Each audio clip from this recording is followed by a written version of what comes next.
नमस्कार, आप देख रहे हैं द सुगम। जी हाँ, पेश है 22 जनवरी और सोमवार राजस्थान प्रदेश की आज की टॉप एट द रेट 10 बड़ी खबरें। शुरुआत करेंगे देश की आज की सबसे बड़ी खबर के साथ। बड़ी खबर, अयोध्या में श्री राम की प्राण प्रतिष्ठा। अयोध्या आज भव्य है और राम धुन गूंज रही है। उधर देश ही नहीं बल्कि विदेशों में भारत के अयोध्या राम मंदिर की चर्चा हो रही है। भजन कीर्तन और पूजा भंडारा भी हो रहा है, क्योंकि आज अयोध्या के नए मंदिर में भगवान श्री राम की प्राण प्रतिष्ठा है। देश विदेश के कई अतिथि अयोध्या पहुंच चुके हैं। इनमें संघ प्रमुख मोहन भागवत, पूर्व राष्ट्रपति रामनाथ कोविंद, पूर्व उपराष्ट्रपति वेंकैया नायडू, पीएम नरेंद्र मोदी, योगी आदित्यनाथ आदि सब पहुंच चुके हैं। आपको बता दें कि सुबह समारोह की शुरुआत मंगल ध्वनि से हो रही है। विभिन्न राज्यों के 50 से अधिक वाद्य यंत्र सुबह 10 बजे से स्वर लहरिया लगा रहे हैं। प्राण प्रतिष्ठा के बाद पीएम नरेंद्र मोदी मंदिर बनाने वाले श्रमजीवियों से मुलाकात करेंगे और पीएम मोदी राम मंदिर के अवसर पर अपनी बड़ी बात कहने वाले हैं। दरअसल शाम को दीप प्रज्वलित देश में फिर से दिवाली मनाई जाएगी और इसी दिवाली के मौके पर पीएम नरेंद्र मोदी का बड़ा ऐलान भी हो सकता है। इसके अलावा बात कर लेते हैं इसी बीच एक और देश की बड़ी खबर। खालिस्तानी आतंकियों ने राम मंदिर में बनाया अपना डेरा। सीकर में रामनवमी पर निकाली थी रैली। खालिस्तानी आतंकियों का साथी शंकर खुद को बताता है राम भक्त। राजस्थान के 3 गैंगस्टर खालिस्तान समर्थक आतंकियों के साथ मिलकर अयोध्या में 22 जनवरी को होने वाले कार्यक्रम के दौरान हमले की साजिश रच रहे थे। एटीएस और यूपी पुलिस ने देर रात इन्हें गिरफ्तार कर लिया है। 2 की पहचान भी हो चुकी है। इसमें एक राजस्थान से है जो कि सीकर का रहने वाला है। इस मामले को लेकर इन्वेस्टिगेट किया तो सामने आया कि गैंगस्टर शंकर जाजूद को लेकर कई चौंकाने वाली जानकारियां सामने आ रही है। वहीं अब बात कर लेते हैं राजस्थान प्रदेश की आज की टॉप एट द रेट 10 बड़ी खबरों की। प्रदेश की बड़ी खबर, राजस्थान में 22 जनवरी को होंगे कार्यक्रम। जयपुर में 1.25 लाख दीपकों से महाआरती। प्रवासियों ने इटली में निकाली शोभा यात्रा। अयोध्या में 22 जनवरी को रामलला की प्राण प्रतिष्ठा के अवसर पर इस राजस्थान में लेकर इसे उत्सव का माहौल नजर आ रहा है। घर घर में दीपो उत्सव की तैयारियां चल रही है। मंदिरों में विशेष अनुष्ठान किए जा रहे हैं। वहीं आपको बता दें कि मंदिरों को भगवा झंडों से सजाया गया है। रामधुनी की गूंज हर मंदिर से सुनाई दे रही है। यज्ञ हवन कार्यक्रम शुरू हो चुके हैं। राजस्थान के कोने कोने में राम मंदिर प्राण प्रतिष्ठा का उत्सव पूरे उत्साह से मनाया जा रहा है। इसे लेकर राजस्थान में बड़े आयोजन होंगे। दरअसल राजधानी जयपुर में 1.25 लाख दीपकों से मां आरती की जाएगी। वहीं प्रदेश की अगली बड़ी खबर, रेलवे ने फिर धड़ाधड़ रद्द कर डाली लंबी दूरी की 60 ट्रेनें। रेलवे की ओर से रद्द की गई 60 ट्रेनें ऐसी जगहों से गुजरती हैं जहां कोहरा ज्यादा है। लिहाजा सिर्फ 1 या 2 दिनों के लिए नहीं, इन ट्रेनों को कई समय लंबे टाइम के लिए रद्द किया गया है। कोहरे का असर अब उड़ानों के साथ ट्रेनों पर भी नजर आने लग गया है। लंबे समय बाद उत्तर पश्चिमी रेलवे ने कोहरे के कारण एक साथ 60 ट्रेनों को रद्द कर दिया है। हालांकि इस बार एनडब्ल्यूआर ने कोहरे के चलते ज्यादा ट्रेनें रद्द नहीं की है। सर्दी के इस पूरे सीजन में यह पहला मौका है जब एनडब्ल्यूआर कोहरे के चलते ट्रेनें रद्द करने जा रहा है। ये ट्रेनें बेहद कम समय के लिए रद्द की जा रही है। वर्तमान में कोहरे के कारण यूं भी कई ट्रेनों की घंटों से देरी से चल रही है। हाल ही में रेलवे बोर्ड ने सभी रेलवे जोन को निर्देश दिए थे कि ट्रेनों को अचानक रद्द नहीं किया जा सकता। निर्माण कार्यों के चलते अगर रेलों को रद्द करने की नौबत आती है तो इसकी सूचना 4 महीने पहले देनी होगी। वहीं प्रदेश की अगली बड़ी खबर, शिक्षा मंत्री मदन दिलावर का बड़ा बयान। ये कर्मचारी आज से ही अपनी सेवाएं समाप्त समझ लें। राजस्थान सरकार के शिक्षा मंत्री मदन दिलावर एक्शन मोड पर हैं और इसी मौके पर सेवानिवृत्ति के बाद भी शिक्षा विभाग में निजी लाभ के लिए पुनः नियुक्त हुए अधिकारी और कर्मचारी आज से ही अपनी सेवाएं समाप्त समझ लें। शिक्षा मंत्री बनने के बाद पहली बार जोधपुर पहुंचे दिलावर के इस बयान के बाद शिक्षा विभाग के उन अधिकारियों और कर्मचारियों पर गाज गिरना लगभग तय हो गया है जो अपने रसूखों के बलबूते पर मलाई खा रहे हैं। शिक्षा मंत्री ने सम्मेलनों के नाम पर मिल रहे अवकाश की ओर भी इशारा करते हुए कहा कि शिक्षक सम्मेलनों में शिक्षकों की उपस्थिति न्यून है। अगली बार सरकार की ओर से इन सब की रिकॉर्डिंग करवाई जाएगी ताकि आगे के लिए कुछ पॉजिटिव निर्णय लिए जा सके। दिलावर ने नई शिक्षा नीति पर कहा कि यह शिक्षा नीति धीरे धीरे लागू होगी। इसके अलावा शिक्षा विद्या अधिकारियों और निजी बड़ी संस्थानों से भी इस मामले में विचार विमर्श किया जाएगा। वहीं इसके अलावा उन्होंने कहा कि अंग्रेजी माध्यम की स्कूलों की समीक्षा की जाएगी। या तो उन्हें अच्छे तरीके से लागू किया जाएगा या फिर अंग्रेजी माध्यम के स्कूलों को बंद किया जाएगा। वहीं प्रदेश की अगली बड़ी खबर, किसानों का 2 लाख रुपए तक का ऋण माफ। 29 जिलों के किसानों को सीधा लाभ। सरकार की ओर से किसानों की खेती के काम को आसान बनाने के लिए उन्हें कई योजनाओं के माध्यम से लाभान्वित किया जा रहा है और इसी बीच इतना ही नहीं, किसानों की कृषि कार्य में आने वाली आवश्यकताओं को पूरा करने के लिए कम ब्याज ऋण भी उपलब्ध कराया जा रहा है। इसके लिए किसान क्रेडिट नाम से सरकारी योजना चलाई जा रही है।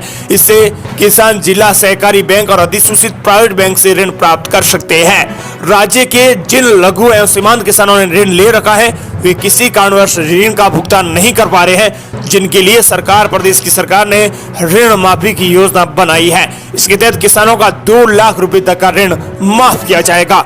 वहीं प्रदेश की अगली बड़ी खबर, सीएम भजनलाल का सख्त रूप, 11 आरएएस अफसरों को नोटिस। तबादला सूची जारी होने के बावजूद भी कार्यभार ग्रहण नहीं करने वाले 11 आरएएस अधिकारियों पर राज्य सरकार ने सख्त रुख अपनाते हुए नोटिस जारी किया है। इसके अलावा 4 आरएएस अधिकारियों को मेडिकल बोर्ड के सामने उपस्थित होने के निर्देश दिए गए हैं। मुख्यमंत्री भजनलाल शर्मा के निर्देश पर कार्मिक विभाग ने नोटिस दिए हैं। वहीं प्रदेश की अगली बड़ी खबर, इस वक्त की बड़ी खबर आ रही है, राम मंदिर दर्शन के लिए 7 संभागों से चलेगी रोडवेज बसें। श्री राम जानकी नाम से औद्योगिक क्षेत्र और आवासीय योजना होगी शुरू, सीएम भजनलाल ने दी मंजूरी। अयोध्या में राम मंदिर की प्राण प्रतिष्ठा आज होने जा रही है, लेकिन उससे पहले ही देर रात राज्य सरकार ने राम मंदिर की प्राण प्रतिष्ठा के उपलक्ष्य में कई बड़ी घोषणाएं कर डाली है। राम मंदिर के लिए अयोध्या जाने वाले श्रद्धालुओं और पर्यटकों के लिए प्रदेश के 7 संभागों से रोडवेज की बस सेवा शुरू की जाएगी। साथ ही वरिष्ठ नागरिक तीर्थ योजना के अंतर्गत अयोध्या में राम मंदिर के दर्शन हेतु 31 मार्च 2024 तक 3000 तीर्थ यात्रियों को यात्रा करवाई जाएगी। वहीं अयोध्या के लिए प्रदेश से रेल सेवाएं भी जल्दी शुरू की जाएंगी। प्रदेश के 5 जिलों में से श्री राम जानकी औद्योगिक क्षेत्र विकसित किए जाएंगे। जयपुर, बीकानेर, सवाईमाधोपुर, बाड़मेर और नागौर में ये क्षेत्र विकसित किए जाएंगे। सरकार ने ये बड़ी घोषणा कर दी है। सरकार के इस अवसर पर यह घोषणा की गई है। सीता माता वन्य जीव अभ्यारण्य, प्रतापगढ़ में वन पथ, पुलिया निर्माण, पर्यटकों और श्रद्धालुओं की सुविधाओं के लिए विकास कार्य करवाए जाएंगे। वहीं भिवाड़ी के में श्री राम जानकी आवास योजना में विभिन्न आय वर्ग के 208 भूखंड भी आवंटित किए जाएंगे। वहीं बात कर लेते हैं राजस्थान प्रदेश की अगली बड़ी खबर की। प्रदेश की बड़ी खबर, राजस्थान में 22 जनवरी आज हॉस्पिटल इस समय खुलेंगे। राजस्थान की भजनलाल सरकार की ओर से 22 जनवरी को संपूर्ण राज्य में ड्राई डे घोषित किया गया है। वित्त एवं आबकारी विभाग के संयुक्त शासन सचिव जसवंत सिंह की ओर से इस संबंध में 14 जनवरी को आदेश भी जारी कर दिए गए थे। इन आदेशों में यह स्पष्ट कहा गया था कि 22 जनवरी को अयोध्या में राम मंदिर की प्राण प्रतिष्ठा होने जा रही है।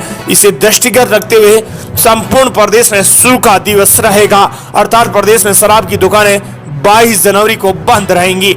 इसके अलावा जयपुर में भी मीट की दुकानें बंद रहेंगी। वहीं अगर हॉस्पिटल की बात करें तो अब 2 से 3 बजे तक हॉस्पिटल 1 घंटे ही खुलेगा।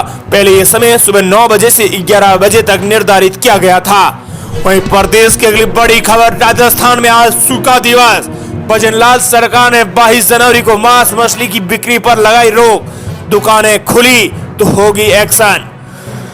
दरअसल राजस्थान में भजनलाल सरकार ने आज 22 जनवरी को प्राण प्रतिष्ठा के शुभ दिन पर बूसरखाने और मांस मछली की दुकानें बंद रखने के निर्देश जारी किए हैं। राज्य के स्वास्थ्य शासन विभाग के आदेश जारी कर दिए गए हैं। बता दें कि प्राण प्रतिष्ठा के दिन आधे दिन का सार्वजनिक अवकाश घोषित किया गया है। इस संबंध में सीएम भजनलाल शर्मा पहले ही आदेश जारी कर चुके हैं। प्रदेश में आज सूखा दिवस मनाया जाएगा। अगर दुकानें खुली तो एक्शन होगा। स्वायत्त शासन विभाग के निदेशक सुरेश कुमार के ओला के द्वारा आदेश के मुताबिक 22 जनवरी को बूसरखाने और शराब मीट की दुकानें खुली रहेंगी तो इस पर एक्शन लिया जाएगा। आदेश की पालना के लिए सख्त निर्देश भी जारी किए गए हैं। वहीं प्रदेश की अगली बड़ी खबर, जलदाय मंत्री कन्हैयालाल चौधरी का बड़ा बयान, कहा ईआरसीपी जल्द ही होगी लागू। राजस्थान के सीएम और मंत्री लेंगे बैठक। राजस्थान के जलदाय मंत्री कन्हैयालाल चौधरी ने कहा है कि प्रधानमंत्री नरेंद्र मोदी ने राजस्थान सरकार को करीब 28,000 करोड़ रुपए दिए, जिसका कांग्रेस सरकार ने उपयोग ही नहीं लिया। ये कांग्रेस सरकार का षड्यंत्र था। वो केंद्र की इस योजना को फेल करना चाहती थी। संभवतः आपको बता दें कि 27 और 28 जनवरी को राजस्थान और एमपी के मुख्यमंत्री और विभाग के मंत्री बैठक कर इसका समाधान निकालेंगे और MOU करेंगे। इससे राजस्थान के 13 जिलों के किसानों को सीधा फायदा मिलेगा।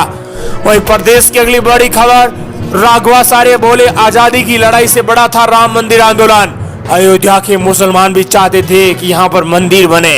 विवादित जगह नमाज का अधिकार कुरान में भी नहीं।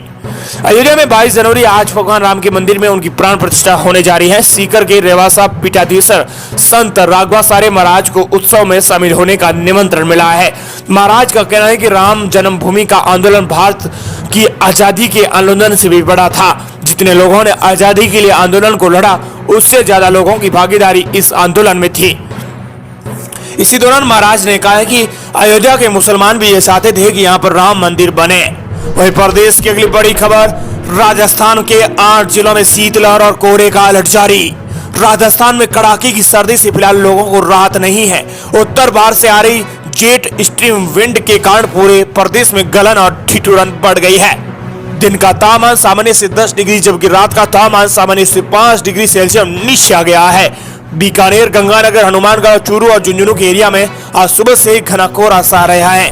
वहीं प्रदेश की अगली बड़ी खबर, सहकारी बैंक के पास फंड नहीं होने से किसानों को केवल 25 से 50 हजार रुपए का फसली ऋण ही मिल रहा है। सहकारी बैंक और ग्राम सेवा सहकारी समितियों और किसानों को रबी और खरीफ के सीजन में फसल बुआई और खाद बीज के लिए केवल 25 से 50 हजार रुपए का फसली ऋण दिया जा रहा है, जबकि वर्तमान में हाइब्रिड बीज, खाद और फसल बुआई पर 2 लाख से ज्यादा खर्च हो जाता है। वहीं सरकार ने भी अधिकतम 1.5 लाख रुपए तक का फसली ऋण देने का प्रावधान किया है, लेकिन सहकारी बैंक और ग्राम सेवा सहकारी समितियों के पास फंड नहीं होने के कारण किसानों को जरूरत की बजाय बैंक की व्यवस्था के आधार पर फसली ऋण दिया जा रहा है। ऐसे में किसानों को हाइब्रिड बीज और अच्छा खाद खरीदने के लिए प्राइवेट लोन एजेंसियों और ब्याज माफियाओं से महंगे ब्याज पर महंगा लोन लेना पड़ रहा है।